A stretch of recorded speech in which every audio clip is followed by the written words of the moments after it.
ஓம் சாந்தி. 18/8/2025 காலை முரளி. முரளியின் சாரம். பாபா சொல்றார், இனிமையான குழந்தைகளே, தந்தை எப்படி கைடாக வழிகாட்டியாக இருக்கின்றாரோ அதே போல நீங்களும் வழிகாட்டியாக இருந்து அனைவருக்கும் பரந்தாம வீட்டிற்கு வழியை காட்ட வேண்டும். கண்ணில்லாதவர்களுக்கு ஊன்றுகோலாக ஆக வேண்டும். கேள்வி: இந்த உருவாக்கப்பட்ட நிச்சயிக்கப்பட்ட அனாதியான நாடகத்தின் ரகசியம் எப்படிப்பட்டது? அதை குழந்தைகள் நீங்கள் மட்டுமே அறிவீர்கள். பதில்: இந்த நிச்சயிக்கப்பட்ட அனாதியான முதலும் முடிவுமற்ற நாடகத்தில் எந்த ஒரு நடிகரையும் கூடுதலாக சேர்த்து கொள்ள முடியாது, யாரையும் குறைக்கவும் முடியாது.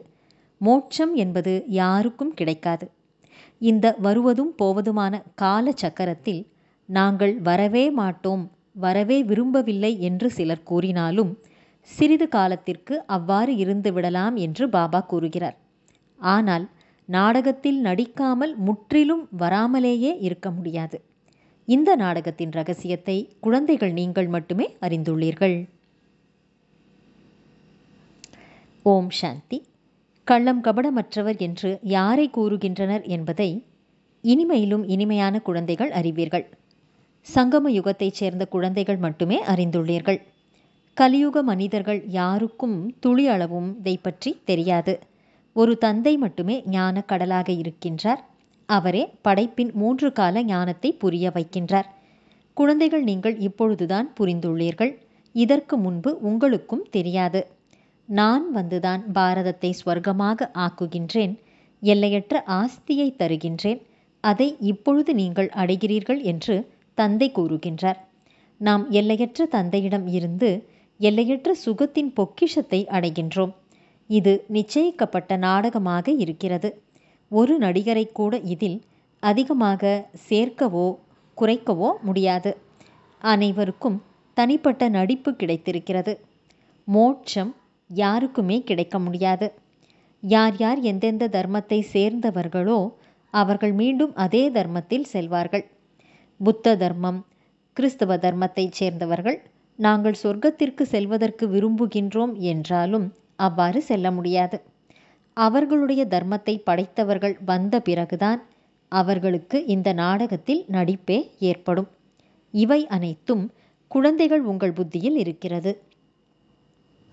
முழு உலகத்தை சேர்ந்த மனிதர்கள் அனைவரும் இப்பொழுது நாஸ்திகர்களாக இருக்கின்றனர். அதாவது எல்லையற்ற தந்தையை அறியாமல் உள்ளனர். இந்த நாடக சாலை மனிதர்களுக்கானது. எனவே மனிதர்கள் இதை பற்றி புரிந்து கொள்ள வேண்டுமல்லவா? ஒவ்வொரு ஆத்மாவும் பரந்தாமத்திலிருந்து நடிப்பதற்காக இங்கு வருகின்றனர். பிறகு பரந்தாமத்திற்கு செல்வதற்கு முயற்சியும் செய்கின்றனர். புத்தர் நிர்வாண நிலையை அடைந்தார் என்று கூறுகின்றனர். ஆக புத்தருடைய சரீரம் செல்லவில்லை, ஆத்மா மட்டுமே சென்றது. ஆனாலும் யாரும் பரந்தாமத்திற்கு செல்லவில்லை என்று பாபா புரிய வைக்கின்றார். நாடகத்திலிருந்து யாருமே வெளியே செல்ல முடியாது. மோட்சம் யாருக்கும் கிடைக்காது. இது நிச்சயிக்கப்பட்ட நாடகம் அல்லவா? சில மனிதர்கள் மோட்சம் கிடைக்கும் என்று புரிந்து கொண்டு அதற்காக முயற்சி செய்கின்றனர். ஜைன மதத்தை சேர்ந்தவர்கள் முயற்சி செய்கின்றனர். அவர்களுடைய நடைமுறை பழக்கம் வேறுபட்டது. அவர்கள் தனது குருவை ஏற்றுக்கொள்ளுகின்றனர். மற்றபடி மோட்சம் யாருக்கும் கிடைக்க முடியாது. நாம் அனைவரும் இந்த நாடகத்தில் நடிகர்களாக இருக்கின்றோம் என்பதை நீங்கள் புரிந்துள்ளீர்கள். நாம் அனைவரும் எப்பொழுது வந்தோம், பிறகு எப்படி திரும்பிச் செல்வோம் என்பது வேறு யாருக்கும் தெரியாது. பிராணிகளுக்கு இந்த விஷயங்கள் தெரியாதல்லவா? மனிதர்கள்தான் நாங்கள் இந்த கர்ம கஷேத்திரத்தில் நடிகர்களாக இருக்கின்றோம் என்று கூறுகின்றனர். ஆத்மாக்கள் பரந்தாமத்திலிருந்து வந்தனர். அந்த இடத்தை கர்மக்ஷேத்திரம் என்று சொல்ல முடியாது. அந்த இடம் நிராகாரமான அசரீரி உலகமாக உள்ளது. அங்கு எந்த விதமான விளையாட்டுகளோ காரியங்களோ இருக்காது. நிராகாரமான உலகத்தில் இருந்து இந்த சாகார மனித உலகத்தில் ஆத்மா நடிப்பதற்காக வருகின்றது. இந்த நடிப்பு மீண்டும் தொடர்கிறது. பிரளயம் என்பது ஏற்படாது. மகாபாரத யுத்தத்தில் யாதவர்கள் மற்றும் கௌரவர்கள் இறந்துவிட்டனர். பஞ்ச பாண்டவர்கள் மட்டுமே மீதி இருந்தனர். அவர்களும் மலை மேல் ஏறி மறைந்துவிட்டனர் என்று சாஸ்திரங்களில் காட்டப்பட்டுள்ளது. மற்றபடி வேறு எதுவும் கூறவில்லை. எனவே பிரளயம் ஏற்பட்டதாக புரிந்துள்ளனர்.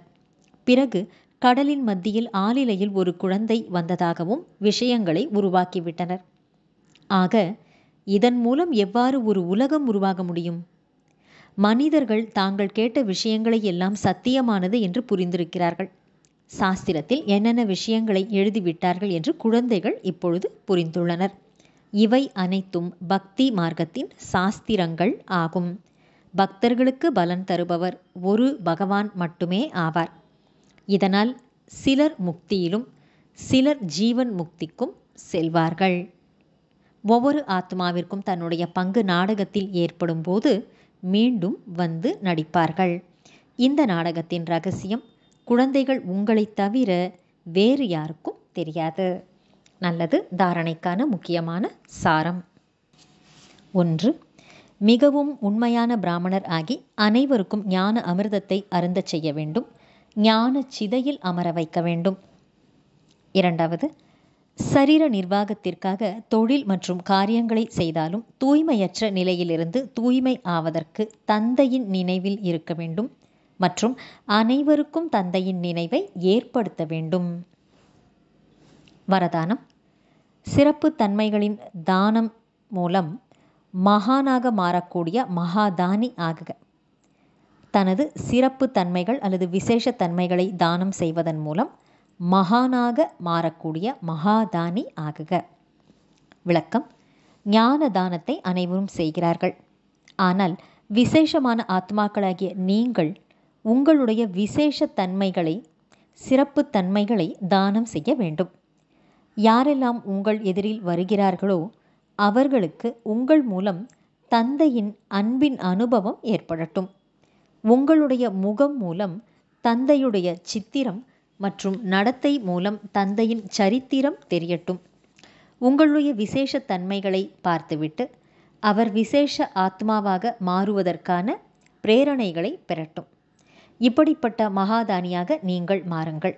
அப்பொழுது ஆரம்பத்திலிருந்து கடைசி வரை பூஜிக்கத்தக்க நிலையிலும் மற்றும் பூஜாரி நிலையிலும் நீங்கள் மகானாக இருப்பீர்கள். ஸ்லோகன். எப்பொழுதும் ஆத்ம அபிமானியாக இருக்கக்கூடியவர்தான் அனைவரிலும் பெரிய ஞானி ஆவார். நல்லது. இனிமையிலும் இனிமையான வெகு காலம் கழித்து காணாமல் போய் தேடி கண்டெடுக்கப்பட்டுள்ள செல்லமான குழந்தைகளுக்கு தாயும் தந்தைமான பாப்தாதாவின் அன்பான நினைவுகள் மற்றும் காலை வணக்கம். ஆன்மீக குழந்தைகளுக்கு ஆன்மீக தந்தையின் நமஸ்காரம். ஆன்மீக தந்தைக்கு ஆன்மீக குழந்தைகளின் நமஸ்காரம். அவ்யக்த சமிக்கை. சகஜ யோகி ஆக வேண்டும் என்றால் பரமாத்ம அன்பின் அனுபவசாலி ஆகுங்கள். யார் எப்பொழுதும் தந்தையின் நினைவில் அன்பில் மூழ்கிய நிலையில் இருந்து தேக அபிமானம் நிறைந்த நான் என்ற உணர்வை தியாகம் செய்தவராக இருக்கிறார்களோ அப்படிப்பட்டவர்கள் மூலம்தான் தந்தை வெளிப்படுவார். குழந்தைகளாகிய நீங்கள் ஞானத்தின் ஆதாரத்தின் மூலம் தந்தையின் நினைவில் ஒன்றி விடுகிறீர்கள். அப்பொழுது இந்த ஒன்றி கலப்பதுதான் லவ்லீன் மனநிலை ஆகும். அதாவது அன்பில் மூழ்கிய மனநிலை ஆகும். எப்பொழுது அன்பில் மூழ்கி விடுகிறீர்களோ, அதாவது அன்பின் ஈடுபாட்டில் ஒன்றி விடுகிறீர்களோ, அப்பொழுது நீங்கள் தந்தைக்கு சமமாக மாறிவிடுகிறீர்கள்.